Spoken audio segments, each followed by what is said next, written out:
BJP Yuva Morcha के कार्यकर्ताओं ने जयपुर में कांग्रेस के खिलाफ विरोध प्रदर्शन किया। प्रदर्शन स्थल पर बड़ी संख्या में सुरक्षा कर्मी तैनात किए गए थे। भाजपा युवा मोर्चा के कार्यकर्ताओं ने भी पुतला जलाया और भाजपा युवा मोर्चा के राजस्थान अध्यक्ष अंकित चेची ने कहा, जब कांग्रेस की बैठक में भारत माता की जय के नारे लगे तो पार्टी के एक नेता ने कार्यकर्ताओं को ऐसा करने से रोका। इससे उनकी पार्टी और राहुल गांधी की मानसिकता का पता चलता है।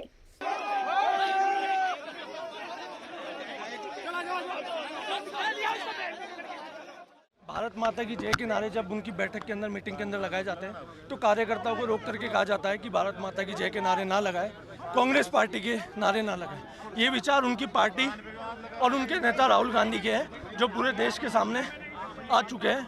इसी के विरोध को लेकर के युवा मोर्चा के जयपुर जिले के कार्यकर्ताओं ने आज कांग्रेस पार्टी का पुतला दहन करने का काम किया। लेकिन कल उन्होंने माफी भी मांग ली थी अपने इस बयान पे, क्या उनकी माफी स्वीकार होगी या आने वाले दिनों में अभी भी होगी?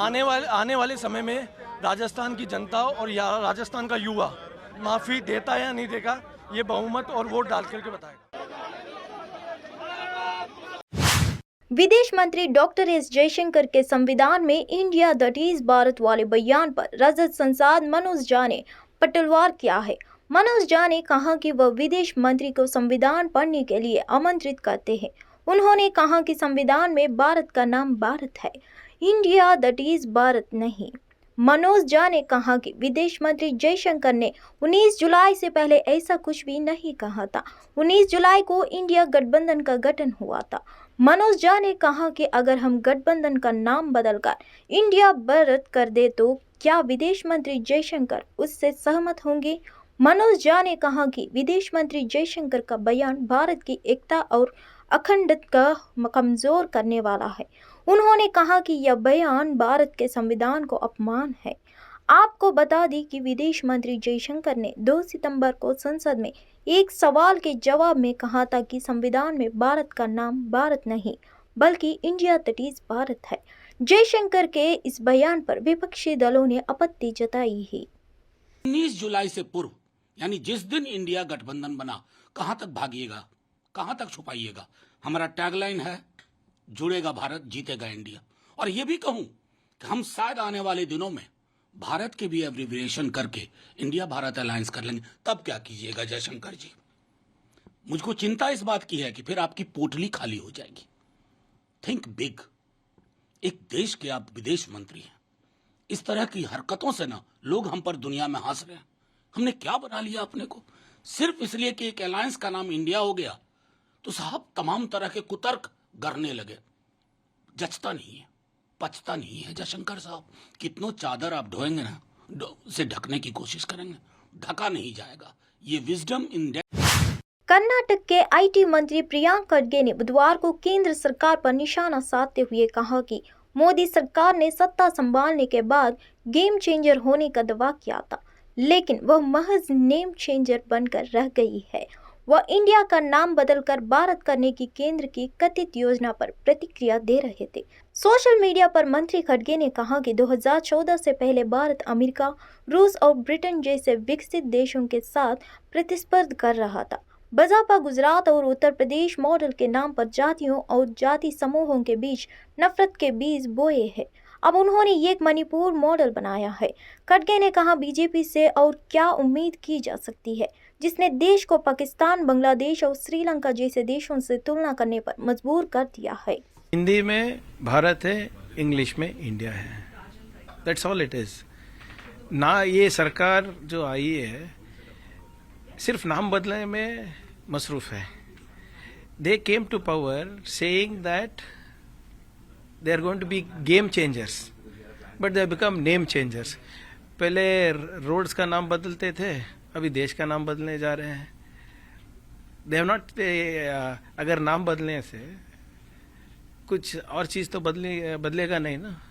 Are the fortunes of Indians going to change? Is the economic situation of India going to change? Are more people going to get employed? Is China going to withdraw their troops from India? This is nothing but I don't know. It's very frivolous of the government to get into these things now. We have bigger problems. In the last 9 years, the economy is in tatters.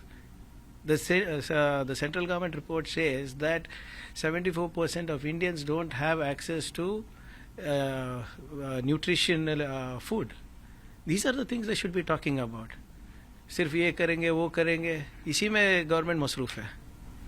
Sir, एक और चर्चा चल रही है कि जिस तरह से अनुराग ठाकुर ने कहा है, खबरें चल रही कि नाम चेंजेस, आपने कहा कि नाम चेंजेस के लिए काफी मशहूर है, लेकिन वही अनुराग ठाकुर कह रहे हैं कि ऐसा कोई चर्चा नहीं चालू, उनकी given the statement there is no conversation going on. See, there might be no conversation going on, but when the first citizen of the country, when the president of India's invite for the G20 goes in the name of Republic of Bharat, which has never happened before, what should the public think?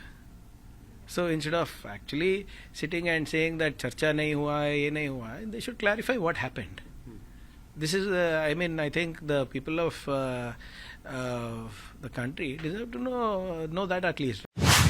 प्रधानमंत्री नरेंद्र मोदी की Indonesia यात्रा से पहले Indonesia में भारतीय राजदूत संदीप चक्रवर्ती ने 6 सितंबर को कहा कि एशियन भारत का दूसरा सबसे बड़ा व्यापारिक भागीदार है.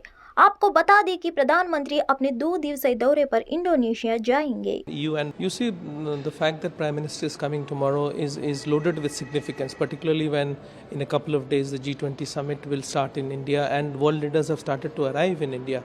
I think his finding time to attend the East Asia and the ASEAN summit shows the importance that India gives to Indonesia and to the ASEAN. You see, Prime Minister, because of G20, is coming on a very short visit, but still there is great deal of excitement in this country. The Indian diaspora is very excited. We have a sizable Indian diaspora and they are all very keen to meet with Prime Minister. Although they may not be a formal engagement, they will be here in strength to receive and see off Prime Minister, and there is great deal of excitement, but not only amongst the diaspora, there is great deal of excitement in Indonesia because of the importance Indonesia gives to Bharat, and also the relationship with Indonesia has progressed remarkably in the last few years. Indonesia in particular, because I'm speaking because Orissa के भुवनेश्वर और कर्नाटक के बेंगलुरु में जन्माष्टमी के अवसर पर हजारों भक्त ISKCON मंदिरों में पहुंचे. मंदिरों को रंगीन रोशनी और फूलों से सजाया गया था. मंदिरों में जय श्री कृष्णा के नारे गूंज उठे. कृष्ण जन्माष्टमी भगवान के जन्म के उपलक्ष्य में मनाई जाती है. श्री कृष्ण जन्माष्टमी के अवसर पर भक्तों की संभावित भीड़ को देखते हुए सुरक्षा के भी पुख्ता इंतजाम किया गए हैं. छप्पे छप्पे पर निगरानी के लिए सीसीटीवी कैमरा लगाए गए हैं. पुलिस के जवान पर और सिविल डिफेंस वॉलंटियर के अलावा इस्कॉन के 5000 से ज्यादा वॉलंटियर भक्तों की सहायता के लिए पूरे दिन मौजूद रहेंगे. इस दौरान दिव्यांगों और बुजुर्गों के लिए भी अलग से व्यवस्था की गई है. उनके लिए 20 से ज्यादा व्हीलचेयर उपलब्ध कराए गए हैं. साथ ही उनके लिए अलग से कतार लगाई जाएगी.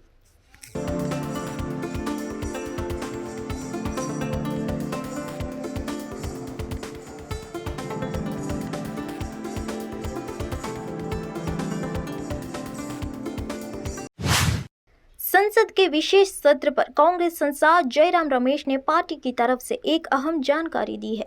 उन्होंने बताया कि पार्टी संसद के विशेष सत्र का बहिष्कार करने की बजाय शामिल होने के लिए तैयार है. जयराम रमेश ने कहा, हमने संसद के विशेष सत्र के बहिष्कार नहीं करने का निर्णय लिया है. यह हमारे लिए एक मौका है कि हम जनता के परेशानियों को सभी के सामने रखें. हर पार्टी अलग अलग मुद्दे को सामने रखने की कोशिश करेगी. उन्होंने आगे कहा, विपक्ष के बिना चर्चा किए संसद का विशेष सत्र बुलाया गया. इस पर सोनिया गांधी ने पीएम मोदी को पत्र भी लिखा है. किसी को भी इसके बारे में कोई जानकारी नहीं थी. पहली बार ऐसा हो रहा है कि हमारे पास एजेंडे का कोई विवरण नहीं है. सोनिया गांधी जी ने प्रधानमंत्री को एक खत भेजा है. उसकी कॉपी आपको मिल जाएगी अगले 4-5 मिनटों में.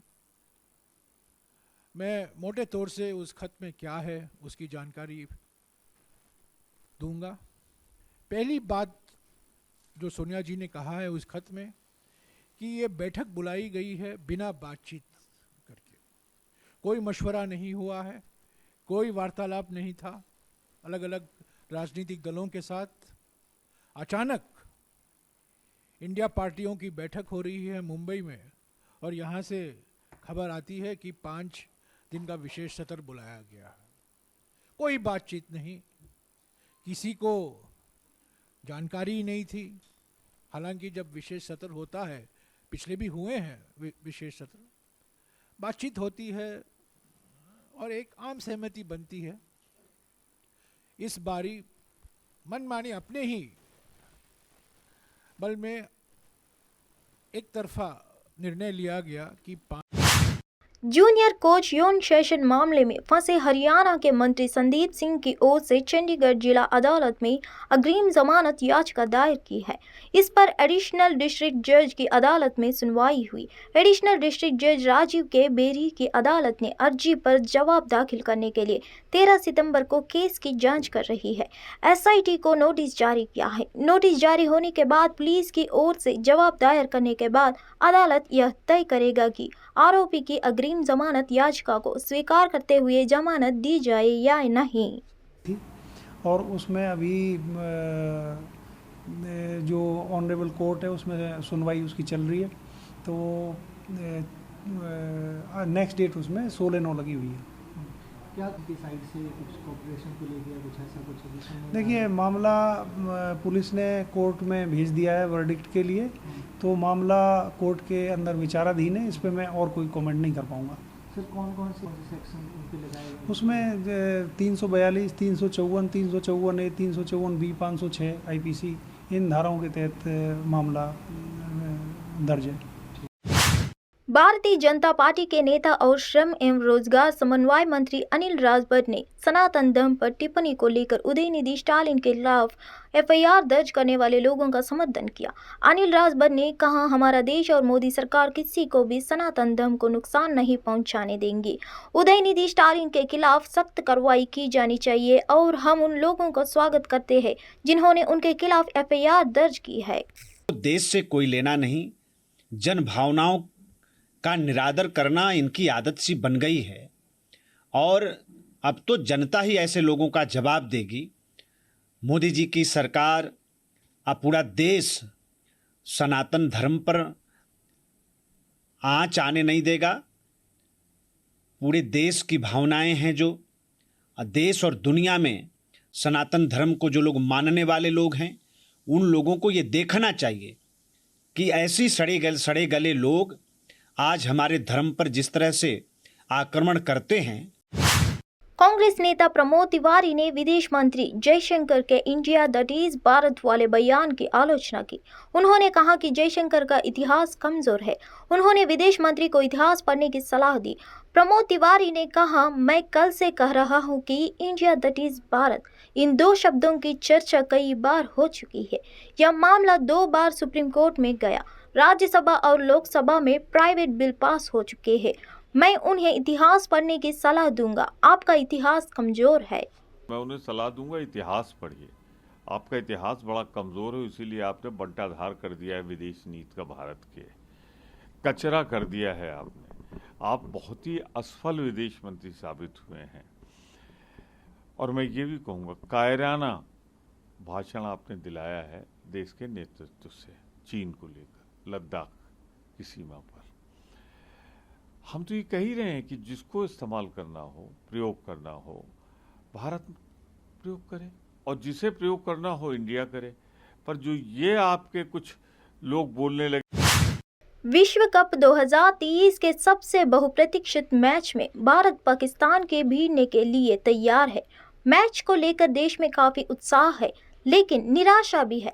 टिकटों के बारे में क्रिकेट प्रेमी, मैच के टिकट उपलब्ध नहीं है। ऑफलाइन टिकट बंद है, जबकि ऑनलाइन टिकट अभी भी बुक माई शो पर उपलब्ध है। क्रिकेट प्रेमियों को टिकट नहीं मिल रहे हैं। इसके अलावा कुछ निजी वेबसाइट भारत पाकिस्तान मैच के टिकट लाखों रुपये में बेच रही है, जिससे क्रिकेट प्रेमियों में काफी निराशा है।